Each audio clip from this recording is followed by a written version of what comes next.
महिलाओं में ना बच्चेदानी का मुंह का कैंसर बहुत है, ज्यादा तेजी से ज्यादा फैलता है। तेजी से। और ये एक ऐसे तरह का कैंसर है जिससे ना बड़े आराम से बच सकते हैं। ऐसा आदमी जिसने ये स्कूल की नींव रखी, इसकी ईंटें बनाई और वो एक आईएएस ऑफिसर बन गया और फिर इतने राजनीति में इतने ऊंचे उस पर गए। हरियाणा में बिल्कुल आएंगे जी, वो आने की जलेबी खाने तो आना ही पड़ेगा आपके पास। रहने दो, हर बार ऐसे बोल देते हो। नमस्कार, गुड इवनिंग भाई। खबर कोई नहीं है, चाय का कप है। मैं रोहतक आई थी, डॉक्टर साहब के पास फोन कराया। डॉक्टर पुष्पा दहिया हमारे साथ हैं और मेरे ख्याल में इनका इंट्रोडक्शन देने की लंबी इसलिए जरूरत नहीं। चौधरी श्यामचंद को तो आप जानते ही हैं, बड़े पुराने। आज उनका कहीं ऐसा जिक्र चला तो मेरा मन कराया मैं डॉक्टर साहब से मिलने आऊँ, और मैंने फोन किया, डॉक्टर साहब चाय बना दो। डॉक्टर साहब चाय बड़ी बढ़िया बना रखी है आप। और जी थैंक यू जी। और आपके सारे, आज मुझे भी चाय मिल गई। मैं भी ना चाय नहीं थी, आज मुझे मौका ही अभी मिला है। मैं सुबह से अभी आप आए हो तो घर आई हूँ। ज्यादा बिजी रहने लगे? बस ज्यादा बिजी क्या, कुछ कुछ प्रोग्राम्स चलते रहते हैं सरकार के। आजकल पखवाड़ा चला रखा है ना। और फिर महिला सशक्तिकरण की बात करते हैं हम जी। तो अभी परसों हमने एनीमिया जो है, महिलाओं में खून की कमी होती है, उसका एक कैंप सा लगाया था। और अब हम एक और कैंप लगाएंगे। जिसमें ये हम 27 तारीख को लगाएंगे जी। अच्छा। इसमें क्या है कि महिलाओं में ना बच्चेदानी का मुंह का कैंसर बहुत है, ज्यादा तेजी से। और ये एक ऐसे तरह का कैंसर है जी जिससे ना बड़े आराम से बच सकते हैं। तो उसमें क्या है कि अगर कोई भी महिला जब से मतलब जवानी से अगर वो अपना बच्चेदानी के मुंह का के ऊपर एक पानी की तरह लेयर होती है, उसको अगर टेस्ट करवाए ना जी, तो उससे पता लग जाता है भी कोई इन्फेक्शन है।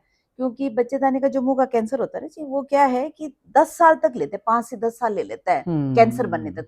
भाई शुरुआत के जो लक्षण होते हैं ना, वो ऐसे जैसे पानी पड़ना हुआ या कुछ इस तरह की जो चीजें हैं, कुछ कुछ चीजें होती है, उससे आप जल्दी से उसको कैच कर सकते हो और जिससे कि कैंसर जो है ना तक पहुंचती नहीं अवस्था और आप इलाज कर लेते हो। तो एक वो कैंप लगाना, तो उसकी कुछ व्यवस्था से कर रहे थे, उसके बारे में बिजी थे। उसमें बिजी शायद इसलिए फोन नहीं अटेंड किया। तो हाँ, शायद आपका फोन मिस हो गया।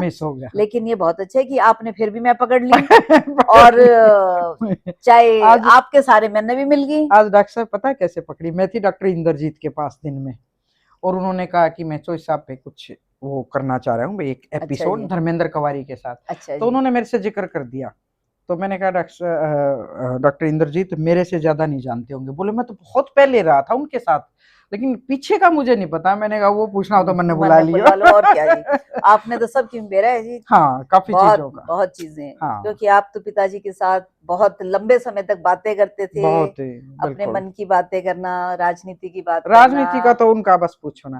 पर डॉक्टर साहब आप भी आते हैं ना, यहाँ आती हूँ, ठीक है, आपसे हमारा मिलना जुलना बहुत ज्यादा प्रेम है, बट उनकी जो एक कमी है ना, वो मुझे यहाँ बैठे मिलते थे तो बहुत अच्छा लगता है। बिल्कुल ठीक कह रहे हो। आप जब आते हो हमें तो 24 घंटे कमी खलती है। बिल्कुल। आज भी डॉक्टर साहब ने कहा कि भाई उनको ना, जिस तरह से उनकी जो खूबी और जो उनकी पर्सनालिटी थी ना, वो लोगों को पता ही नहीं। तो मैंने कहा डॉक्टर साहब बताओ नई पीढ़ी को।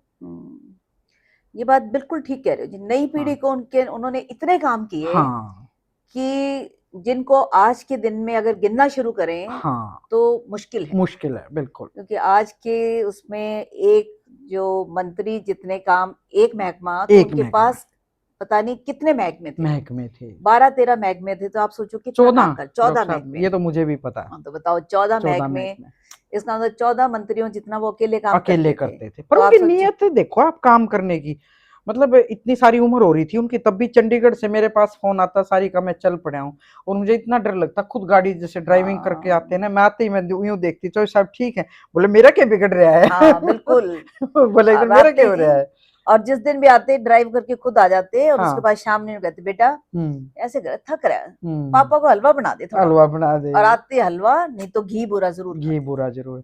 पर डॉक्टर साहब आप उनके थोड़ा सा उनको कभी कभी याद करने के लिए एक आधा दिन लगाओ। मैं भी चाहती हूँ कि आप हमेशा ना सरकार की पॉलिसी, पीजीआई के काम इतने व्यस्त रहते हैं, एक आधा दिन मुझे डॉक्टर चौधरी साहब की बात पे दो मुझे। ना बिल्कुल देंगे जी।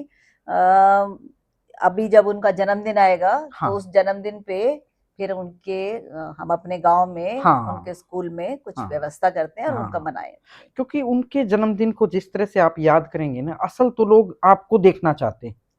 सही मैं बताऊं, जब आप जाते हो तो एक हौसला बढ़ता है कि भाई ये उनके नाम से स्कूल है, क्योंकि उस स्कूल की एक एक ईंट है ना उन्होंने लगा रखी है, ये आज की पीढ़ी को पता नहीं। तो हम चाहते हैं एक दिन उनके बारे में समुचित जानकारी। बिल्कुल करेंगे जी, बिल्कुल करेंगे।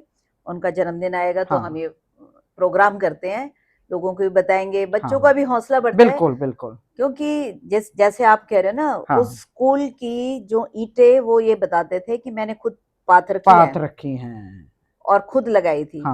तो इससे जो आने वाली पीढ़ी है, जो बच्चे हैं, तो उनको भी तो एक शिक्षा मिलती है। बिल्कुल बिल्कुल, कि देखो ऐसा आदमी जिसने ये स्कूल की नींव रखी, इसकी ईंटें बनाई, और वो एक आईएएस ऑफिसर बन गया, और फिर इतने राजनीति में इतने ऊंचे उस पर गए, हरियाणा के लिए कितना काम किया। तो इससे उस बच्चों का भी एक मोटिवेशन मिलता है। ये डॉक्टर साहब बिल्कुल है ना, अपवाद मान सकती हूँ मैं तो, कि भाई एक ईंट पात कर उस लेवल पे जाना, तो ये एक अपवाद है। तो आप गोहाना तो आते नहीं, किसी दिन लगा उठाएंगे? नहीं, बिल्कुल आएंगे जी, गोहाने की जलेबी खाने तो आना ही पड़ेगा आपके पास। रहने दो, हर बार ऐसे बोल देते हो।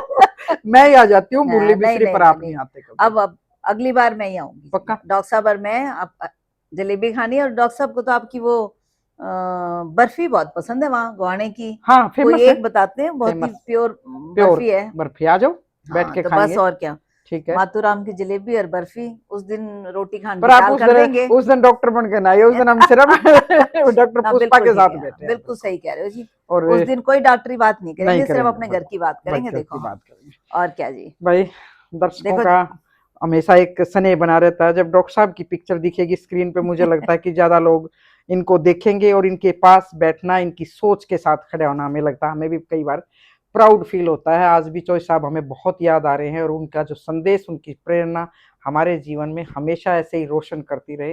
वे किसी दिन डॉक्टर साहब को गोहाना बुलाएंगे, उस दिन भी बात करेंगे, और किसी दिन मैं आऊंगी, फिर डॉक्टर साहब आपसे बात करेंगे। बिल्कुल जी, बिल्कुल। Thank you.